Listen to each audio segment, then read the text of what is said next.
Hey everyone, and welcome back to the multidimensional journey. This is your host, Ayahuasca Carr, and today we're going to be talking all about the somatic patterns that you might be holding in your body and how can we tap into those in a more mindful and conscious way. So excited to get into this topic with you as it has helped me immensely. I cannot tell you how much somatic experiencing and polyvagal theory have absolutely changed my life. And just want to take a moment to acknowledge Dr. Peter Levine and Dr. Stephen Porges for their incredible research and pioneering in such incredible, grounded spiritual information for every human being. I truly, truly believe that. And I think for a really long time, me personally, being a Westerner and just, all the programming that I was given in my own family, I really learned to live life from my mind. And a lot of us have learned to live life in our mind, live in a rational way, thinking, doing, being busy, and what this does in a way, in a very subtle yet very powerful way that's not always actually to our benefit, is that it suppresses the beingness of being a human, of knowing how to be in the body, to sense what is happening in the body, to know, even as I take that breath, I can feel my body kind of shift a little bit, and having what is known as somatic awareness, which is also, I think, related to mindfulness. But somatic experiencing and polyvagal theory takes mindfulness to a whole nother level. It really gives us this curiosity of, and also I like to say, it actually is a theory that respects the body first and really prides and holds the body as king. That's where our intuition is. That is where a lot of information and data is. And so really excited to get into this topic with you. So being a person who's lived most of their life in their mind, I was pretty cut off from this thing I'm living in. And as you know, if you've been watching my channel, things like EMDR, hypnotherapy, shamanic practices, indigenous practices, plant medicine, psychedelics, of course, most notably ayahuasca. And even as I'm coming out of my 8-week immersion in the jungle, I learned so much more about how we are subtly trained being in a really busy city, and we'll get into all of that today. And when I mean subtly trained, like being in a really busy society, is like how this plays into our neuroception and how that creates a certain behavior and a narrative, and really creates muscle memory, creates a way that our central nervous system comes online, comes offline, all these things. So really quickly, so polyvagal theory really respects, when I'm in different states of my body. Mainly it's central nervous system based. So there's 3 modes that are really known in polyvagal theory, and I'll leave links below to some good books and some other research links if you want to dive deeper into this. I am by no means an expert. However, I can explain it enough for today's talk. So there's 3 parts. So the first part that we want to know about is our ventral vagal system, which is, it's so nice to know we're in our ventral vagal. Our ventral vagal is when we are feeling safe, when we feel socially engaged, when we can reflectively listen to someone, when we feel connected to the person that is in front of us, when we feel connected to the environment. It's really that state where I can take in data and I can process it in a way that is, I feel there is enough space inside me to take in data I don't feel dissociated. I don't feel so overwhelmed where I feel like I need to disconnect. A lot of polyvagal theory is based in the human experience with the interaction of the environment that they're in. So when we're in our ventral vagal, we feel really healthy. We feel pretty well. And then there's the other part where it's our sympathetic nervous system, which you've probably heard of this part. A lot of earlier, I guess I could say, pre-polyvagal theory approaches talk about our central nervous system as a sympathetic nervous system and a parasympathetic nervous system, which I still do think these apply here. But our sympathetic nervous system in polyvagal theory talks about, the good kind of stress. So we're still present with the experience, but we do have an awareness of maybe I'm feeling a little stressed out. Maybe my strings are starting to be pulled. I am, for example, maybe I need to pull from my sympathetic nervous system to get a project done. I have a deadline. I'm maybe feeling nervous about meeting someone for the first time. So maybe I'm pulling from that sympathetic slightly, but I'm still in my ventral vagal. So I'm still present with the experience. I'm still in it, So, and then there's the other part of polyvagal theory that talks about dorsal vagal shutdown. So this is when we're experiencing more disconnect. We are what is known as hyper aroused. I'm now in a hypervigilant state. I'm unable to process the information that is coming at me. So for example, if you were in your ventral vagal and you heard me talking right now, this would probably be too much for you to be taking in. I'm actually talking at a pretty fast pace here. I have a lot of energy, and maybe someone who is in a shutdown state would be like, whoa, this is it's like too much for me to take in. And this is pretty much the way my body language is right now, is a good indicator of dorsal vagal shutdown. It is sometimes contracted, we feel small. We want to pull ourselves away from the environment. We usually don't want to be engaged. We use our dissociation mechanisms to shut out that information. And it feels pretty chaotic internally. And it can vary from feeling totally numb. It can be in the form of derealization, where your reality kind of feels fuzzy and not real. Depersonalization, where you feel disconnected from the person that is in front of you. And I'm throwing out a lot of words and jargon, which they're important, but not the most important thing about today's talk. So just realizing these three sets of states in the polyvagal theory are really key. So think about ventral vagal of like leaning in and I'm present. Sympathetic, I'm just leaning back a little bit and I'm still present, but I'm pulling from my stress. I'm pulling from my stress center. And dorsal vagal is more leaned back, shut down. So that's kind of some ways to think about it. And so within all of this, somatic experiencing talks about this too. So does polyvagal theory, and so do other programs, theories, teachings that have come out of this kind of umbrella of thought form, including something called organic intelligence. And there's definitely other teachings that have come out of this. These are just the ones that are coming to my mind.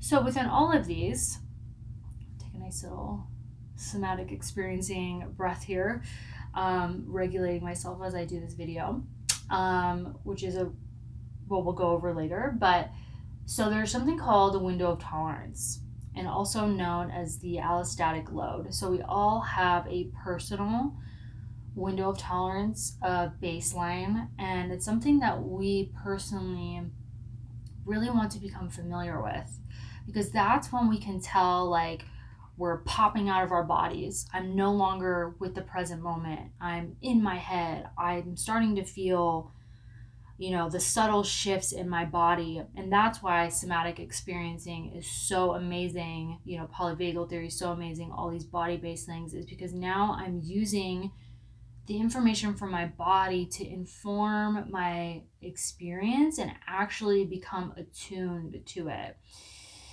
For a really long time, I would just suppress this information and think that it's not important, as a lot of us do. We avoid it, we push it away. We will maybe use caffeine to override it. Maybe we scroll through our phones to get a dopamine hit. Anything to take us away from some of the experiences we're having inside. But what all of these practices teach us is to become, to allow ourselves to experience it so we can actually become more familiar and understand what's happening, so we can go inside and regulate, we can regulate ourselves to pay attention to this. And it is challenging when you've had a lot of complex trauma because oftentimes going inside feels unsafe. Maybe we don't feel like we have the skills to manage what's happening. And all of these different theories, most notably somatic experiencing, teaches us the skills and how to kind of get more familiar with that. So some signs of the somatic, am I holding somatic armor? What are my somatic patterns, right? What are some signs or ways that we can start being mindful of the information that is coming up and actually begin to work with it? And that is probably the keyest sentence that I'll say on today's talk is we want to begin to work with it, which will require mindfulness and noticing. And if you're not familiar with a mindfulness practice, please check out the link below. I have a video that will get you well on your way to a mindfulness practice for sure.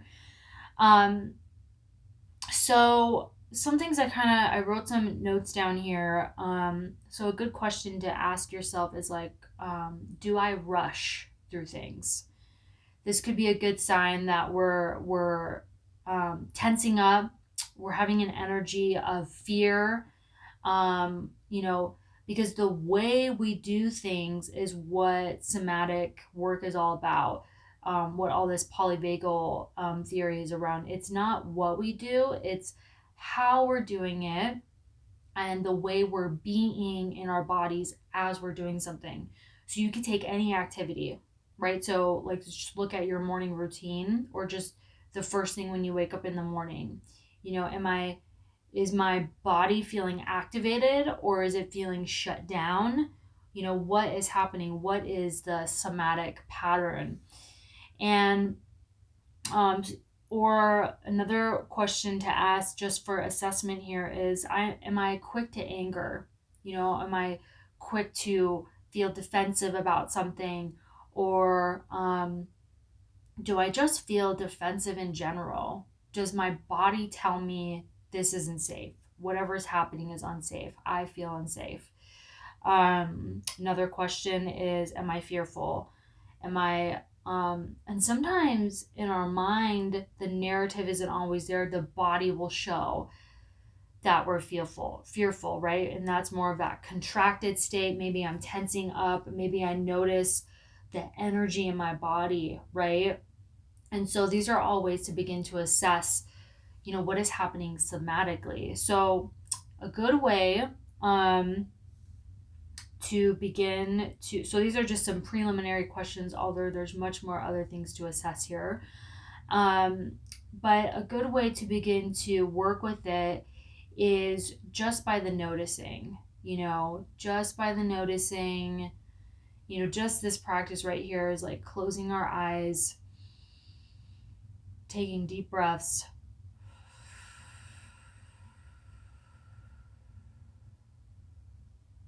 and just begin to notice what is happening in the body. and so this is how we can begin to work with it. So as you can tell, like I was very quick in my video, right? But as I just took that breath, I'm already starting to slow down. So my body's feeding into my mind, and now my experience is kind of shifting. And so it's so subtle, yet so profound, right? To just, slow down and allow the breath to kind of open us up. And so, how, and that this is one of the first steps that we can take is just by the noticing and to pay attention and knowing that we can shift that pattern, right? And really, you know, most of these somatic patterns are from either childhood trauma, from adult traumas, or I guess one might say just habitual patterning. Whichever the case is, I can't really say because I don't know your personal situation, but either way, it's going to show up in the body. And then a good insight, I guess I could say, is that if it feels pretty easy to work with, it's probably more habitual, meaning maybe you've done a lot of healing work around your trauma and you're just noticing these patterns continually come up and you're like, okay, why is this coming up? Like I've worked on this, but yet it's still showing up in the body.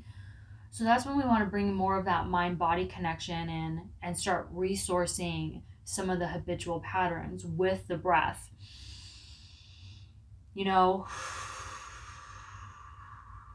So the breath can invite us to slow down and get grounded and feel our bodies. With the breath we can start to feel the contact of which maybe we're sitting in a chair, and we can begin to feel more connected with the chair. I'm connecting my mind and my body to that experience. And remember, all of this requires a slowing down, in order to explore the material inside, right? Yeah, just be, the breath opening us up and then getting more connected with our environment and just observing more of that mindfulness there, observing the pattern, right?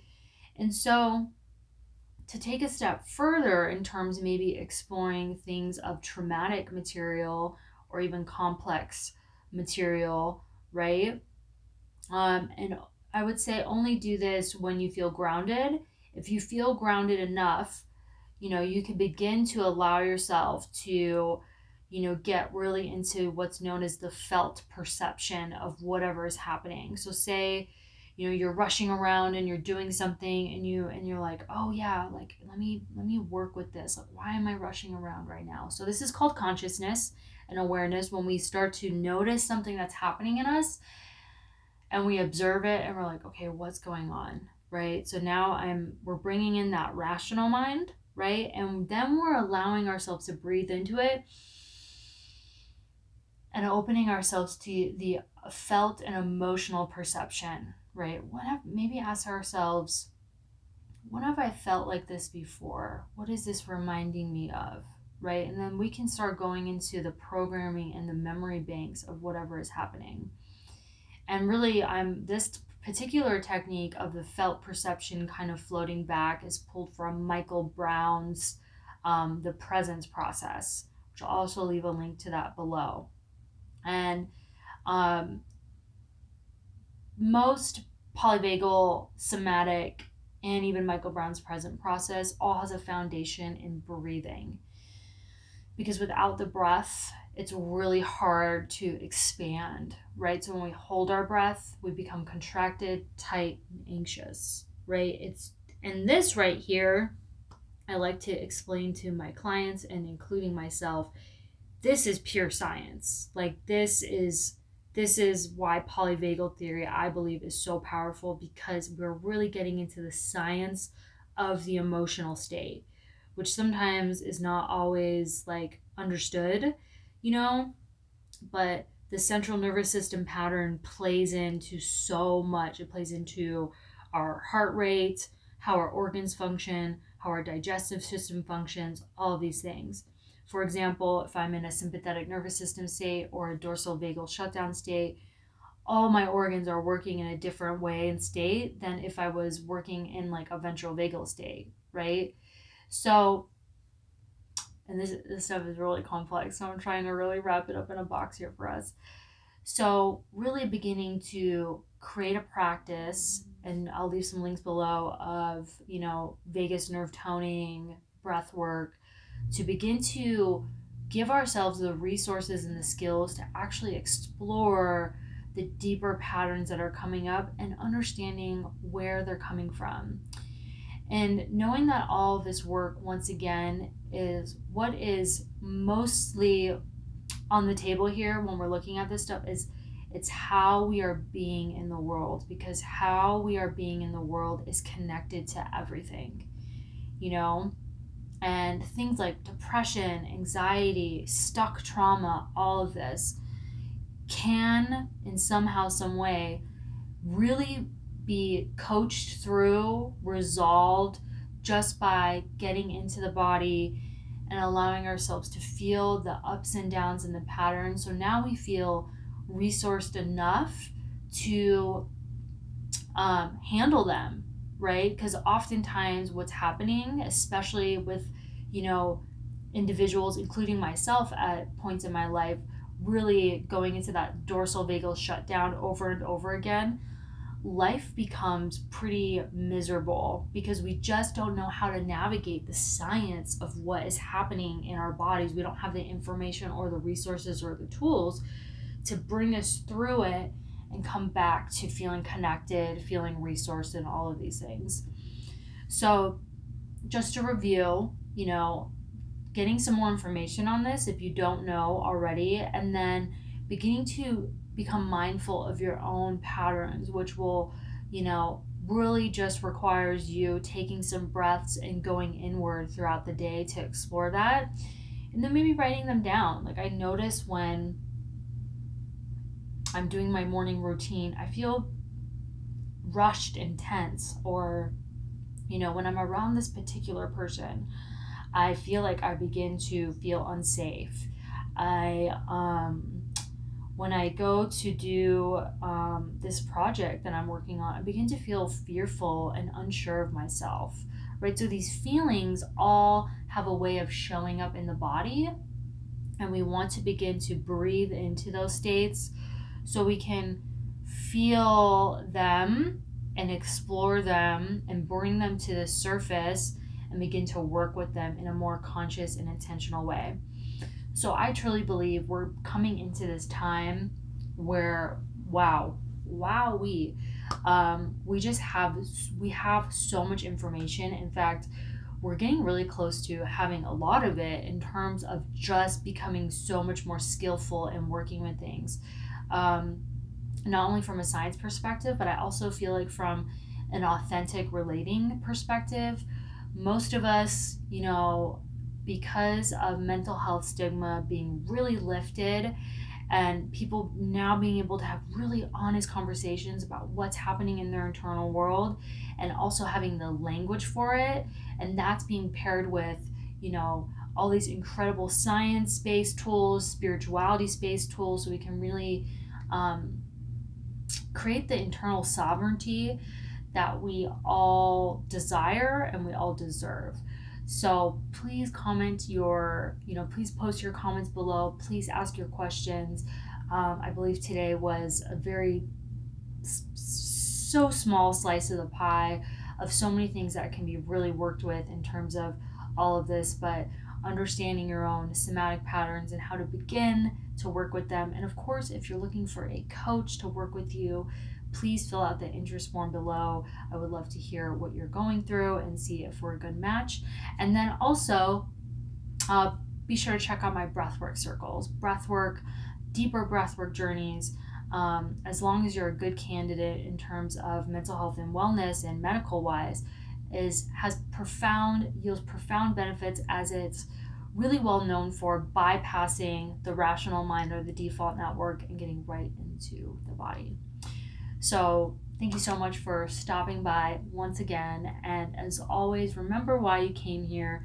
Looking forward to seeing you guys in the next video.